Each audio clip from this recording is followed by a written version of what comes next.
سیاریاں۔ سیاری مکتب کے لوگ ابو العباس سیاری رحمۃ اللہ علیہ کا اتباع کرتے، جو مرو میں تمام علوم کے امام تسلیم کیے گئے ہیں۔ یہ ابو بکر واسطی کے مصاحب تھے۔ آج بھی نساء اور مرو میں ایک کثیر جماعت ان کے اصحاب کی موجود ہے۔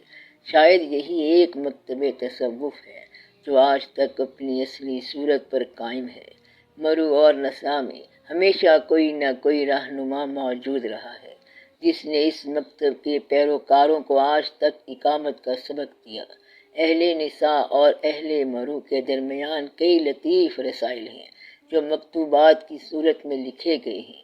میں نے خود چند مکتوبات دیکھے، نہایت خوبصورت، زیادہ تر عبارات جمع و تفرقہ کے موضوع پر ہیں۔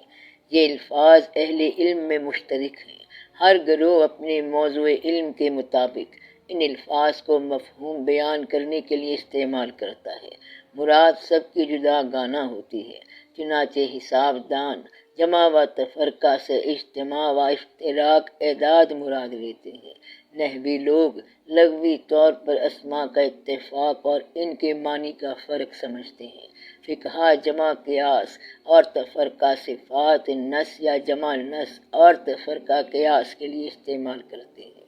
اہل اصول جمع صفات ذات اور تفرقہ صفات فعل پر چشمہ کرتے ہیں۔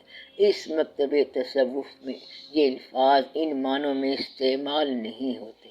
میں اب اس جماعت کا مقصود اور ان کے مشائخ کے اختلافات بیان کرتا ہوں تاکہ اصل حقیقت روشن ہو جائے اور مشائخ کے ہر گروہ کا مقصود جمع و تفرقہ سے متعلق واضح ہو جائے۔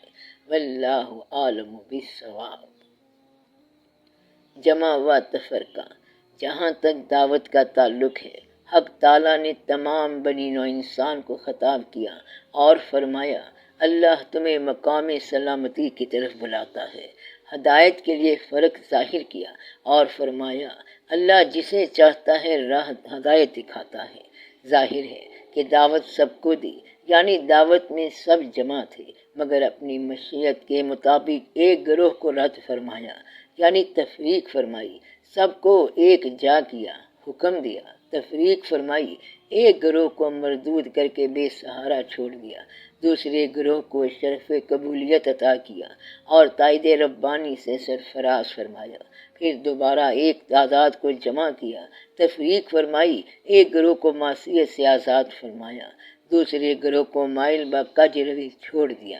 المختصر جمع دراصل حق تبارک و تعالیٰ کا علم اور اس کا حکم ہے، اور تفرقہ امر و نہی کا اظہار ہے۔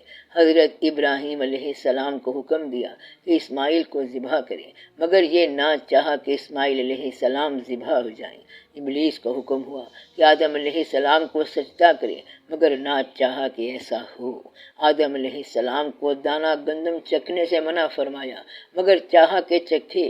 وغیرہ جمع وہ ہے وہ اپنی صفات سے یکجا کرے، اور تفرقہ وہ جو احکام سے جدا جدا کر دے۔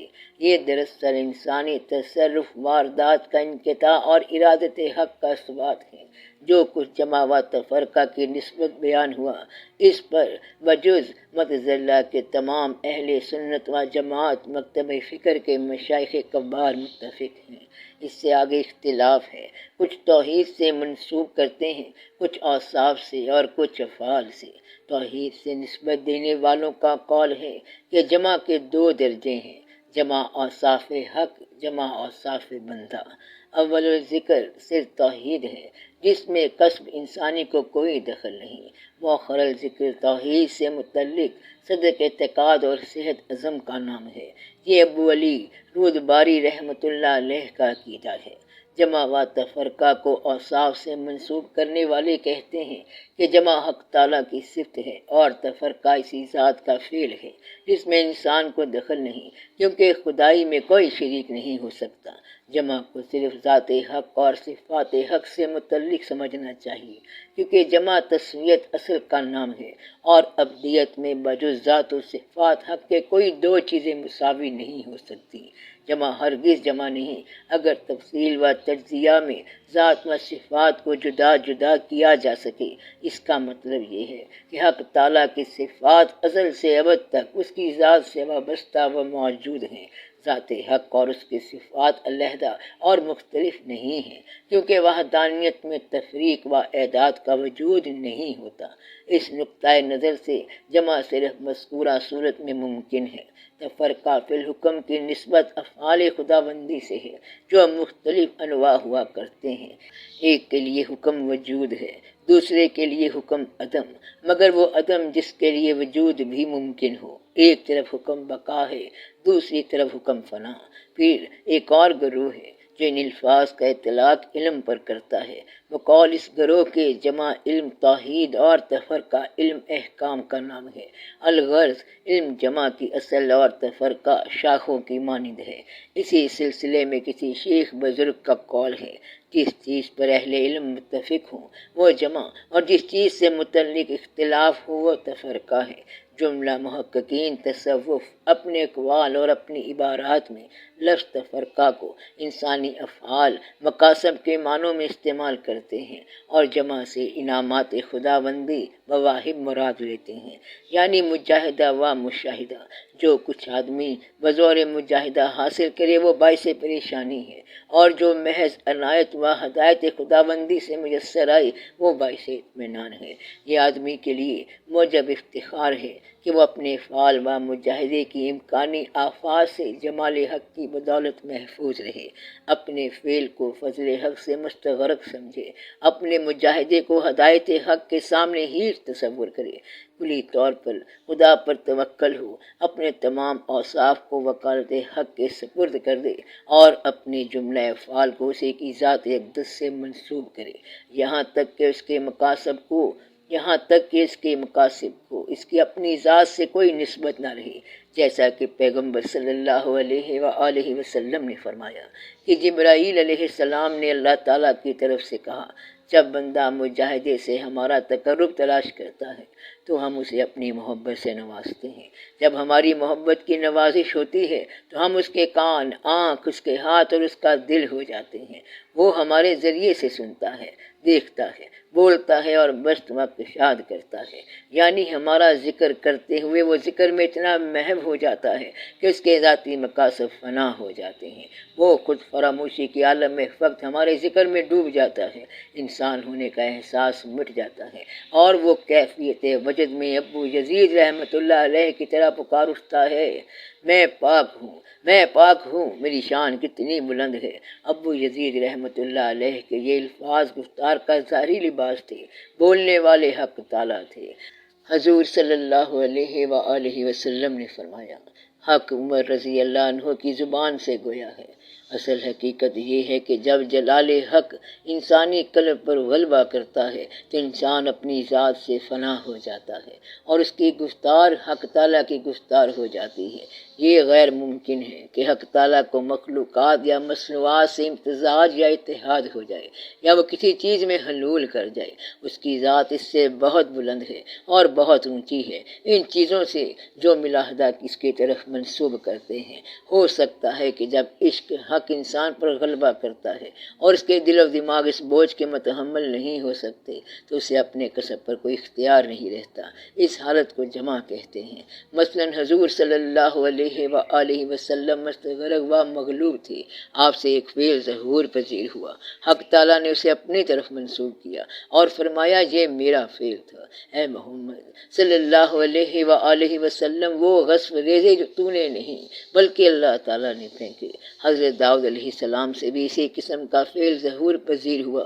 اس پر فرمایا، داؤد علیہ السلام نے جالوت کو قتل کیا۔ یہ تفرقے کی حالت تھی۔ کسی کے فعل کو اسی سے منسوب کرنے اور اپنی ذات سے منسوب کرنے میں بہت فرق ہے۔ انسان محل آفات و حوادث ہے، حق تعالیٰ کی ذات اقدس قدیم و بے آفت ہے۔ جب فعل حق انسان کے ہاتھوں ظاہر ہو اور انسانی امکان سے باہر ہو تو لا محالہ فعل حق متصور ہوگا۔ اعجاز کرامات کا یہی مقام ہے۔ جملہ منہاج معمول پر سر انجام پانے والے کام تفرقہ کے تحت آتے ہیں، اور جملہ خوارق عادات جمع کی ایک شب میں قاب قوسین کو پہنچنا فعل معمول نہیں، اسے فعل حق تسلیم کرنا پڑے گا۔ اسی طرح کسی غیر موجود سے بات کرنا فعل معمول نہیں، فعل حق متصور ہوگا۔ آگ سے بے گزند گزر جانا معمول نہیں، فعل حق سمجھا جائے گا۔ حق تعالیٰ معجزات اور کرامات اپنے پیغمبروں اور ولیوں کو عطا کرتا ہے، اپنے افعال کو ان سے اور ان کے افعال کو خود سے منسوب کرتا ہے، جیسا کہ فرمایا کہ بے شک جو لوگ آپ کے ہاتھ پر بیعت کرتے ہیں حقیقتاً اللہ تعالیٰ کے ہاتھ پر بیعت کرتے ہیں۔ پھر فرمایا کہ اور جس نے پیغمبر صلی اللہ علیہ وآلہ وسلم کی اطاعت کی اس نے اللہ کی اطاعت کی۔ پیغمبر صلی اللہ علیہ وآلہ وسلم کا فرما بردار اللہ کا فرما بردار ہے۔ اولیاء اللہ اسرار کے معاملے میں اور مجتمع اور ظاہری اعتبار میں متفرق ہوتے ہیں۔ محبت حق جمع باطن سے مضبوط ہوتی ہے، اور حقوق عبودیت فرقہ ظاہر سے پایہ تکمیل کو پہنچتے ہیں۔ کسی شیخ کبیر کا قول ہے، میں نے اپنے اندرونی اسرار کو سمجھا اور تیرے ساتھ خفیہ طور پر گفتگو کی۔ ایک صورت سے ہم مجتمع ہیں اور ایک صورت سے متفرق۔ تیرے جلال نے تجھے میری مشتاق نگاہوں سے چھپا رکھا ہے، مگر عالم کیف میں تجھے دل کی گہرائیوں میں دیکھ رہا ہوں۔ یہاں باطنی طور پر مجتمع ہونے کو جمع کہا گیا ہے، اور خفیہ گفتگو مناجات کو تفرقہ۔ پھر جمع و تفرقہ دونوں کی اپنے اندر نشاندہی کی ہے، اور ان کی بنیاد اپنی ذات کو قرار دیا ہے۔ یہ نہایت نازک نقطہ ہے۔ وباللہ التوفیق الاعلیٰ۔ ایک متنازع فی مسئلہ۔ یہاں ایک متنازع فی مسئلہ بیان کرنا ضروری ہے۔ کچھ لوگ خیال کرتے ہیں کہ جب جمع کا ظہور ہو جائے تو تفرقے کی نفی ہو جاتی ہے، کیونکہ یہ متضاد چیزیں ہیں۔ وہ سمجھتے ہیں کہ ہدایت من اللہ کے سامنے کسب و مجاہدہ ساقط ہو جاتے ہیں۔ یہ خیال سراسر غلط ہے۔ تابع امکان توانائی کسب و مجاہدے سے مفر نہیں۔ جمع اور تفرقہ الگ الگ نہیں کیے جا سکتے، جیسے نور آفتاب سے، ارض جوہر سے اور صفت موصوف سے وابستہ ہے، اسی طرح مجاہدہ ہدایت سے، شریعت حقیقت سے اور یافت طلب سے وابستہ ہے۔ البتہ مجاہدہ مقدم و مؤخر ہو سکتا ہے۔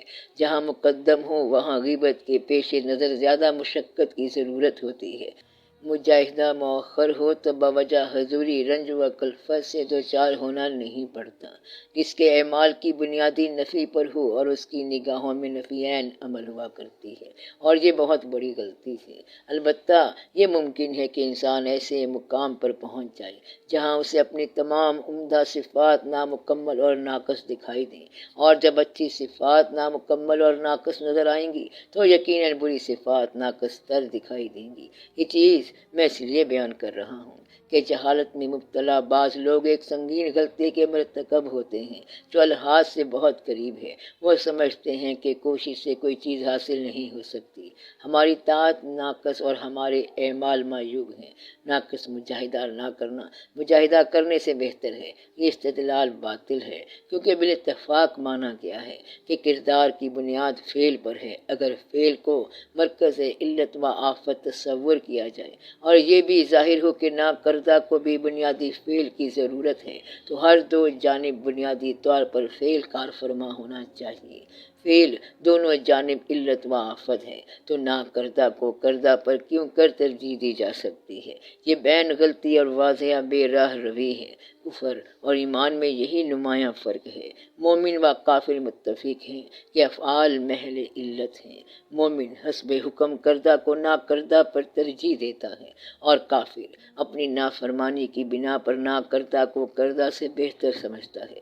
فی الحقیقت جمع یہ ہے کہ آفت تفرقہ کے باوجود حکم تفرقہ کو ساقط نہ سمجھا جائے، اور تفرقہ یہ ہے کہ جمع کے پردے میں تفرقہ بھی جمع متصور ہو۔ اسی مضمون پر مزین کبیر فرماتے ہیں جمع مقام خصوصیت ہے اور تفرقہ عبودیت، یہ دونوں صورتیں ایک دوسرے سے کلیتاً وابستہ ہیں۔ مطلب یہ ہے کہ عبودیت کے فرائض کو سر انجام دینا خاصان حق کا کام ہے۔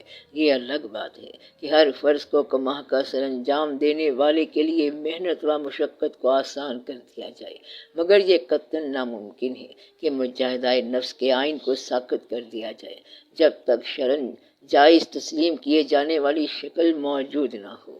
یہاں قدر تشریح کی ضرورت ہے تاکہ بات قابل فہم ہو جائے۔ جمع کی دو صورتیں ہیں، جمع سلامت، جمع تکثیر۔ جمع سلامت وہ ہے جو غلبہ حال، شدت، وجد، خلق اور شوق کے عالم میں ظہور میں آئے۔ حق تعالیٰ بندے کی حفاظت کرے، اس کے ظاہر کو سلامت رکھے، امر ادا کرنے کی توفیق عطا کرے اور مجاہدے پر استقامت دے۔ سہل بن عبداللہ، ابو حفص حداد، ابو العباس سیاری، امام مرو صاحب مکتب سیاریہ، ابو یزید بستامی، ابو بکر شبلی، ابو الحسن حسری اور مشائخ کبار کی ایک کثیر جماعت قدس اللہ تعالی ارواحہم مغلوب رہا کرتے تھے جب تک وقت نماز کا وقت نہ آ جاتا۔ نماز کے وقت اپنے حال پر پلٹ آتے تھے، نماز ادا کر چکنے کے بعد پھر مغلوبیت طاری ہو جاتی تھی۔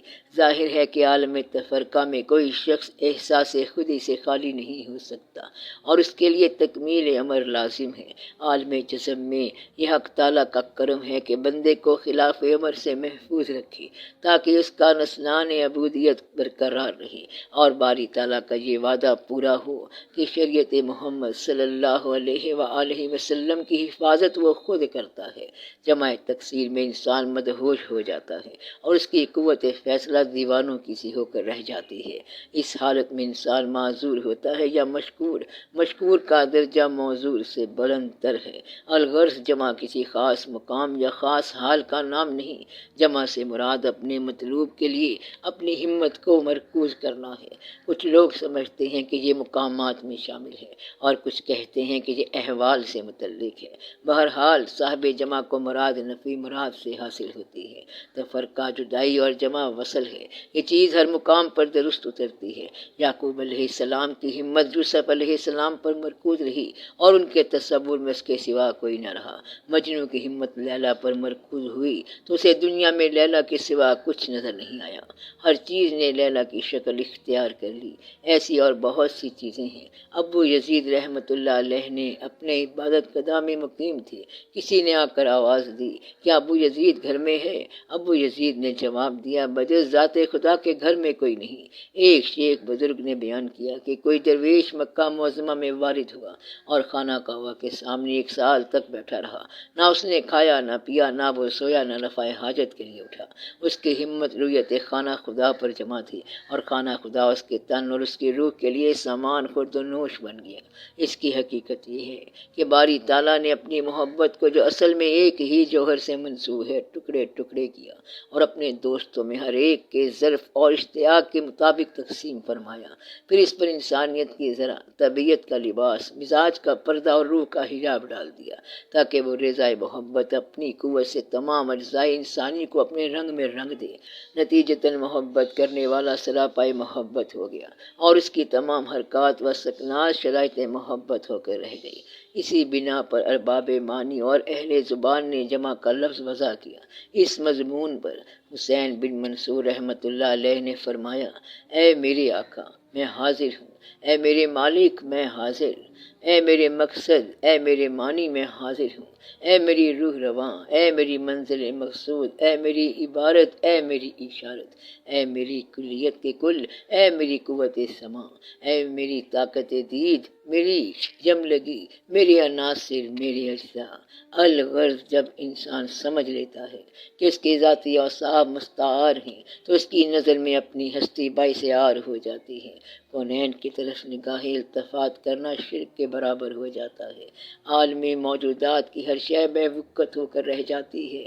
بعض اہل زبان کلام کی نزاکت اور عبارت کی باریکی کے لیے جمع الجمع کا لفظ استعمال کرتے ہیں۔ یہ کلمہ عبارت آرائی کے لیے خوب ہے، مگر معنوی اعتبار سے بہتر یہی ہے کہ جمع کی جمع نہ بنائی جائے، کیونکہ جمع کے لیے تفرقہ ضروری ہے۔ جمع موجود ہے تو اس پر اور جمع مسلط نہیں کی جا سکتی۔ اس کلمے کا غلط مفہوم لیا جا سکتا ہے، کیونکہ صاحب جمع کی نظر تحت و فوق سے بے نیاز ہوتی ہے۔ پیغمبر صلی اللہ علیہ وآلہ وسلم کو شب معراج ہر دو عالم دکھائی گئی، آپ نے کسی طرف نگاہ التفات نہ فرمائی۔ آپ مجتمع تھے اور مجتمع کی نظر تفرقے پر نہیں پڑا کرتی، اسی واسطے باری تعالیٰ نے فرمایا نہ نظر کسی طرف مائل ہوئی نہ تجاوز کیا۔ اوائل ایام میں اسی موضوع پر میں نے ایک کتاب ترتیب دی تھی اور اس کا نام البیان لا الیان رکھا تھا۔